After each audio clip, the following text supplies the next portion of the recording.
Senhores telespectadores, saúdo a todos os que estão a ouvir o programa e saúdo em especial este senhor telespectador do Rio de Janeiro que me manda uma carta muito interessante, com coisas muito amáveis, mas que me faz uma pergunta que me deixou embaraçado. Imaginem que ele pede-me que lhe explique, mas que lhe explique com pormenor, qual é a diferença entre um arcabuz, um mosquete e o bacamarte.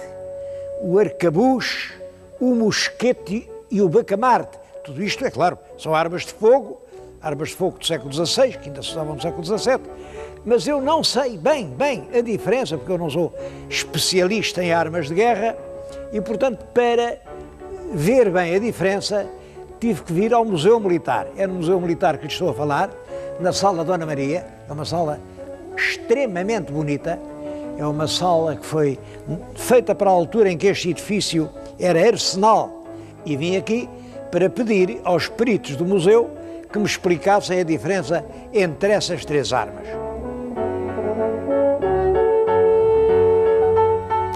Ora, aqui temos um arcabuz.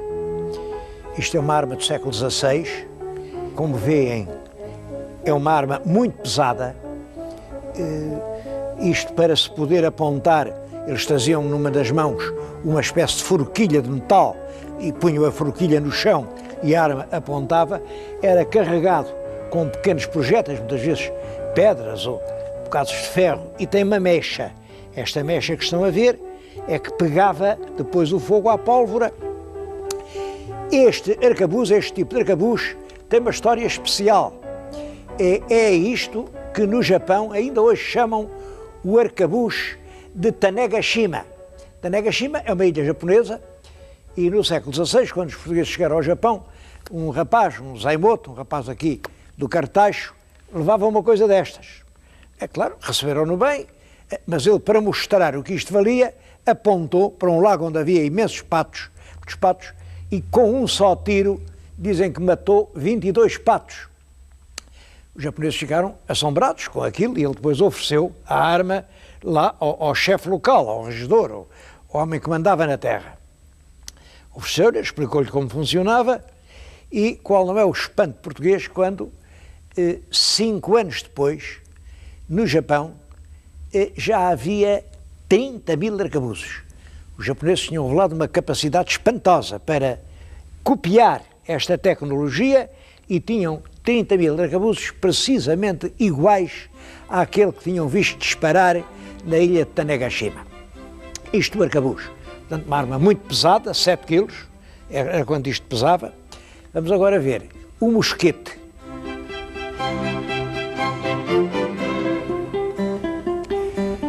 Aqui temos mosquetes. Estão aqui 5 mosquetes, são armas do século XVII. Estes mosquetes eram mosquetes de muralha, punha-se na muralha, por isso é que têm este ferro, isto cravava-se na muralha ou numa trincheira para fazer fogo. Reparem, a grande diferença é que são armas mais pequenas, o cano tem muito menor calibre, mas sobretudo, aqui não há mecha, não há aquela mecha que pegava o fogo à pólvora. Há um fecho que tem uma pedra, uma pederneira. Esta pederneira, ao bater, provocava uma pequena faísca e é essa faísca que incendiava a pólvora. É claro que isto permitia um ritmo de tiro muito mais rápido do que o do arcabuz. Tinham que acender a mecha, mudar a mecha, pegar o fogo, isto era muito mais rápido. Foi o facto de esta invenção de substituir a mecha pela pederneira que deu as vitórias ao rei da Suécia, ao Gustavo Adolfo, na Guerra dos 30 anos, no período sueco da Guerra dos 30 anos. Era uma novidade, isto ia da Suécia, aliás, a Suécia foi sempre uma grande produtora de armamento. É claro que toda a gente não sabe o que é mosquetes, mas todos já ouvimos falar nos 3 mosqueteiros. Todos conhecemos realmente o Aramis, o Athos, o Porthos e até o D'Artagnan, porque estes 3 mosqueteiros quase são 4, mas o D'Artagnan não era mosqueteiro. Toda a gente se lembra que os mosqueteiros não têm estas armas, têm umas espadas muito rápidas, e por isso é que eles são célebres, aqueles espetáculos de espadeiradas. Porquê?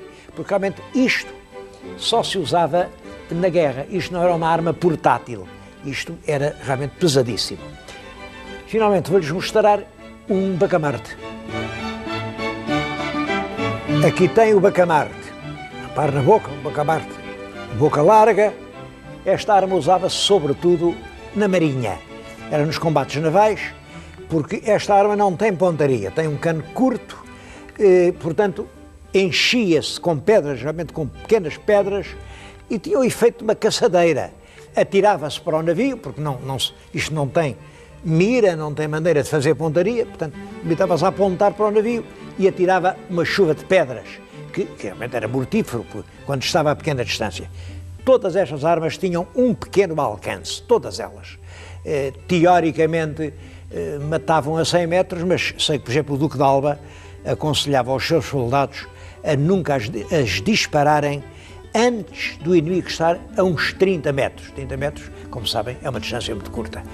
É uma fase que fica entre as primeiras armas de fogo, a artilharia, e depois as armas modernas, as armas automáticas, quando se conseguiu substituir a pederneira por um fulminante em que cai uma peça, que é o cão, cai sobre um fulminante e é o rebentar desse fulminante que pega o fogo à arma. Isso já são armas modernas.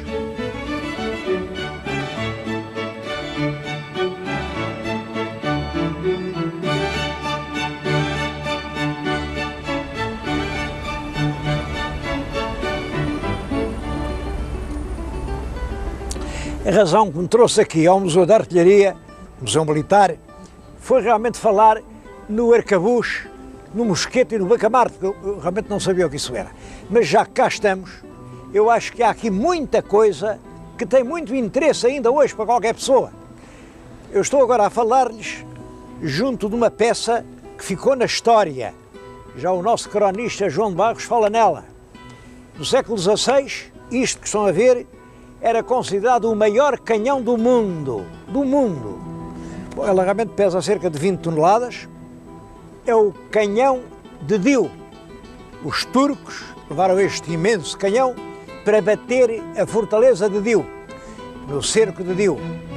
Os portugueses conseguiram, vencer os turcos e apreender o canhão. Levaram-no dali para Goa.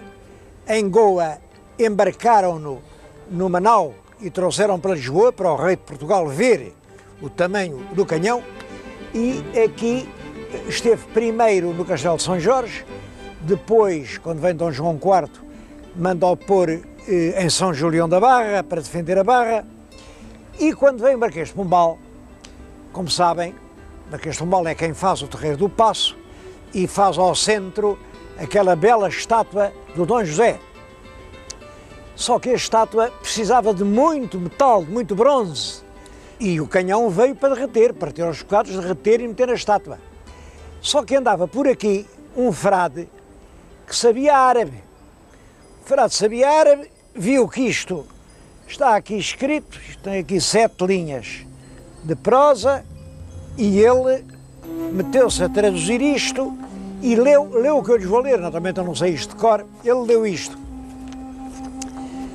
Do Nosso Senhor, o Sultão dos Sultões dos Tempos, vivificador da tradição do profeta de Deus misericordioso, que combate pela exaltação dos preceitos do Corão, derrubador dos fundamentos dos partidários da impiedade, que afasta as habitações dos adoradores dos ídolos, vencedor no dia dos encontros dos 2 exércitos, herdeiro do reino de Salomão, confiado em Deus benfeitor, possuidor de todas as virtudes, Bahadur Shah, sultão. Esta peça foi feita a 5 do mês do Qadás, ano 939. Esta é a data árabe, isto corresponde ao ano de 1533. 1533 reinava em Portugal o rei Dom João III. É claro que o frade deu esta indicação e o próprio Pombal desistiu de a mandar derreter e ficou até hoje, conserva-se aqui, como um dos vestígios mais significativos das andanças dos portugueses pelo mundo. Bom, mas aqui no pátio há muitas outras coisas que realmente merecem a pena uma visita. Vou-lhes mostrar outro canhão, também cheio de história.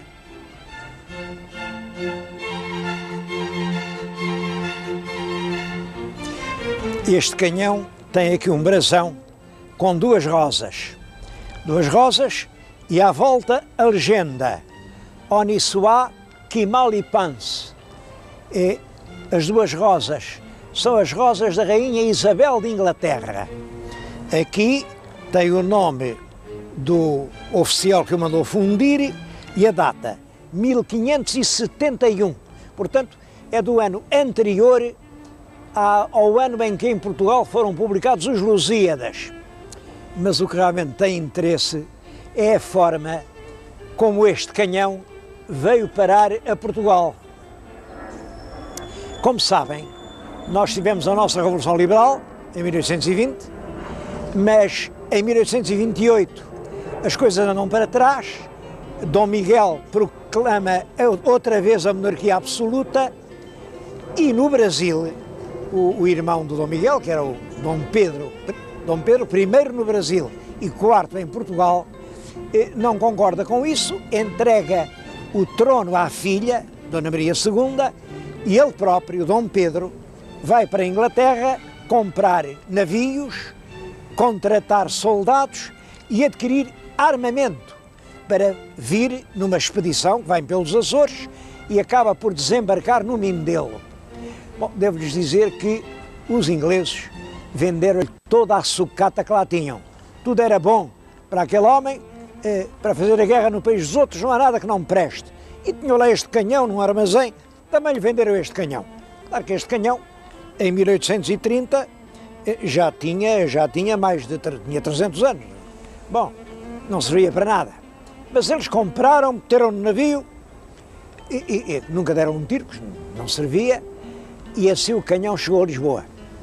É claro que há uns anos esteve aqui um oficial uma alta figura da história militar inglesa e viu o canhão, que pela data é raríssimo, e ofereceu trocá-lo por todos os canhões portugueses que há nos museus de Inglaterra. Os canhões são muitos, como calculam, os ingleses apoderaram-se de inúmeras praças portuguesas, umas porque nós lhes demos, como Tanger e Bombaim, outras porque eles as tomaram, como muitas praças na Ásia, e portanto toda a artilharia que lá tinham, eles ficavam com ela, e a que não destruíram está nos museus de Inglaterra. Eles davam tudo isso em troca desta peça. Aqui a direção do museu entendeu, e bem, que estas coisas não são para trocar nem para vender. O canhão da Rainha Isabel está em Lisboa e está bem. Nós comprámo-lo e pagámo-lo. Há ali um outro canhão com uma história diferente, uma história galante, também é bonita.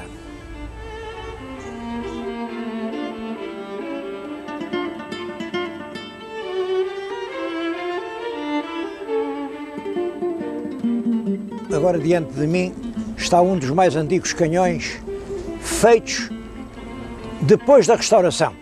O rei Dom João IV proclama outra vez um reino português, ele coroa-se rei de Portugal e manda fazer canhões. Aqui à volta há canhões, todos os reis, até o Dom Carlos, todos eles fizeram canhões com as armas nacionais.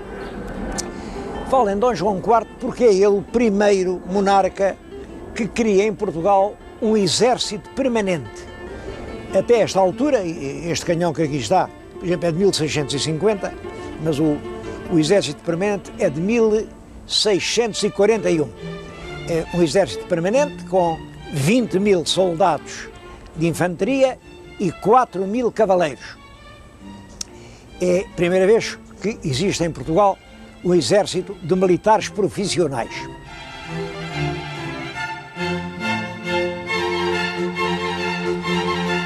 Bom, mas então, antes de Portugal dispor de um exército permanente, como é que se fazia a defesa nacional? era o povo em armas. O rei, ao dar os forais aos vários lugares do país, estabelecia uma obrigação. Todas as terras tinham, numa certa época do ano, ou fora disso, quando excepcionalmente o rei o chamasse, que dar uma ajuda militar. Quem tinha uns certos bens dava um cavaleiro, um certo número de cavaleiros com a montada e a lança, ou quem fosse mais pobre eram peões, soldados de infantaria. É claro que cada concelho dava poucos, dava meia dúzia de cavaleiros, uma dúzia de peões e um certo número de besteiros, também entravam nisso os besteiros. Bom, mas como os concelhos eram muitos, tudo isso fazia uma hoste de milhares de pessoas, e era nessa hoste, nesse poder, que era o poder do povo armado, que se baseava a autoridade dos reis de Portugal, isto durante toda a primeira dinastia. Isto teve importância porque estabeleceu uma certa aliança entre o rei e o povo. É isso que explica, por exemplo, o reinado do Dom Afonso III e a revolução que ele fez, a Revolução de Bolonhês. É isso que explica depois a Revolução do Mestre Davi, o reinado de Dom João I, apoiado no grande Nuno Álvares. É sempre apoiado no povo, porque o exército é o povo em armas.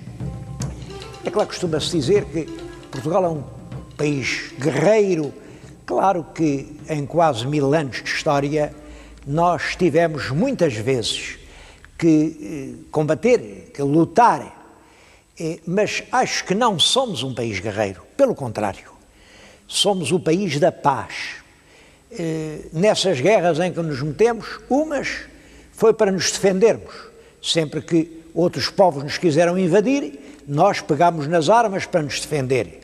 Outras foi, enfim, projetos dos reis ou dos grandes para irmos nós atacar os outros. E reparem como isto é curioso.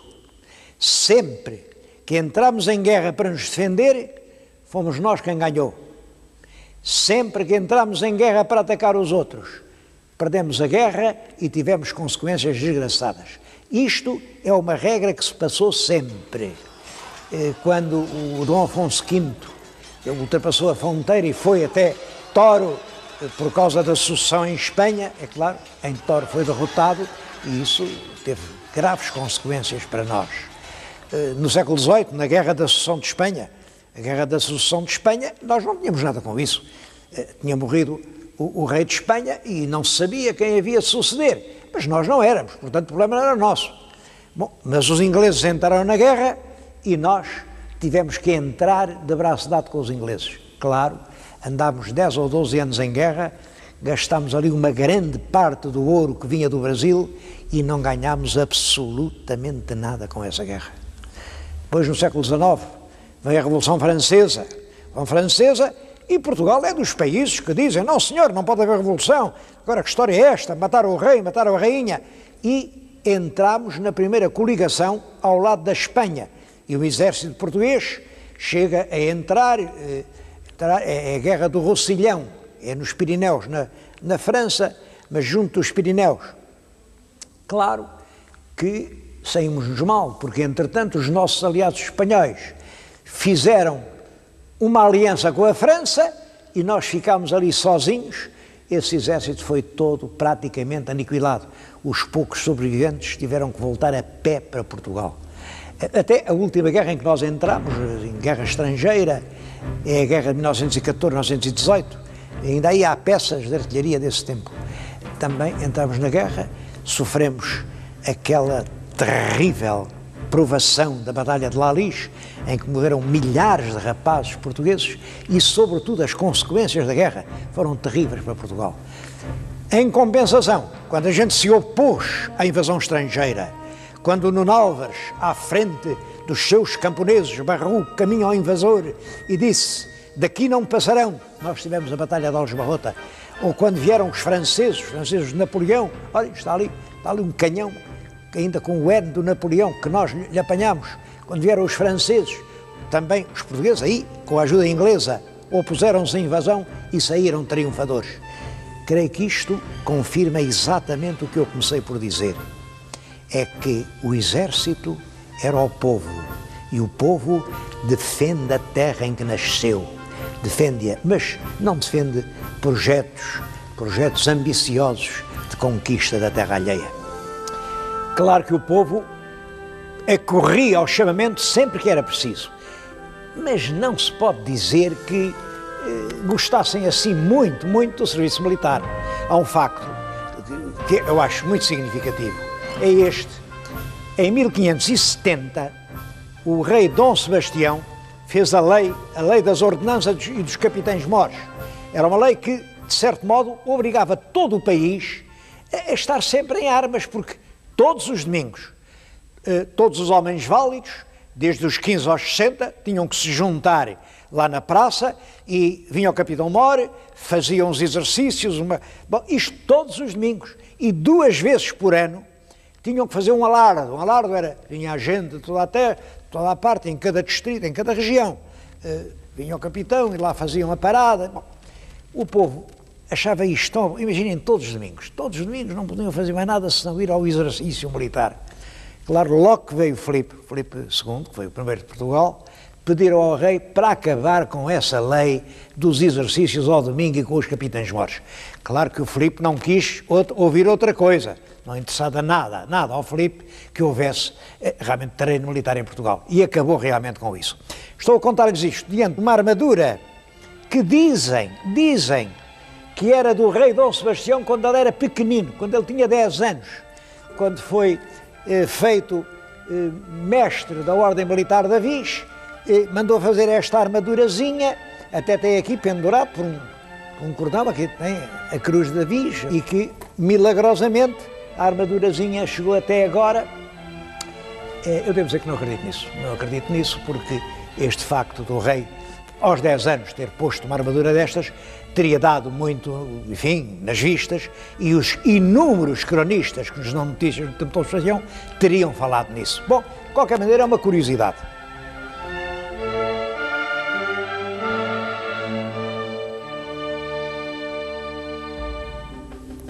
A sala mais moderna aqui do Museu Militar é consagrada à Grande Guerra, à Guerra de 14-18.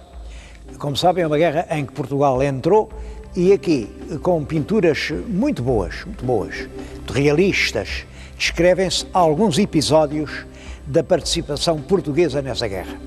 Este bronze é da autoria de um militar, o capitão Delfim Maia, que também era um grande escultor, e representa uma peça de artilharia a avançar para a frente no momento em que é atingida pela explosão de um obus. Vêem-se os soldados mortalmente atingidos, ao mesmo tempo que o oficial dá a ordem de avançar em frente. É claro que de então para cá, essa guerra acabou para nós em 1918, passaram quase 100 anos e as coisas mudaram muito. Hoje, a força militar tem características completamente diferentes. Hoje, para ser militar, é preciso uma preparação especial, conhecimentos muito específicos, muito técnicos, e hoje já não há essa possibilidade de chamar o povo e fazer a guerra. Não, hoje tem que haver exércitos profissionais extremamente preparados, com uma tecnologia e uma especialização que implica, infelizmente, haver exércitos profissionais e mercenários. A verdade é que exércitos acho que terá que os haver sempre. Houve aqui nos países que eu conheço só um que nos últimos anos resolveu acabar completamente com o exército. Foi o Líbano. O Líbano pensou, mas agora a nossa aspiração é a paz, e é. A paz é um bem que está acima de tudo. Todos nós lutamos e aspiramos à paz. Quero-lhes dizer que, mesmo na literatura relacionada com Portugal, o avô do nosso rei Dom Dinis, que era o Afonso Sábio, rei de Castela, nas 7 partidas, como é que ele justifica a guerra? A guerra é preciso para conquistar a paz. A paz é o bem supremo. Bom, infelizmente, a verdade é que os exércitos internos são um fator de estabilidade e de paz interna. No Líbano acabaram com ele, começaram a constituir-se forças de grupos particulares. Essas forças, na altura, entraram em conflito umas com as outras e, como sabem, o Líbano é um país mártir, é um país em ruínas. Penso, portanto, que uma força militar, um grupo disciplinado, organizado, a lutar pela paz, isso há de haver sempre.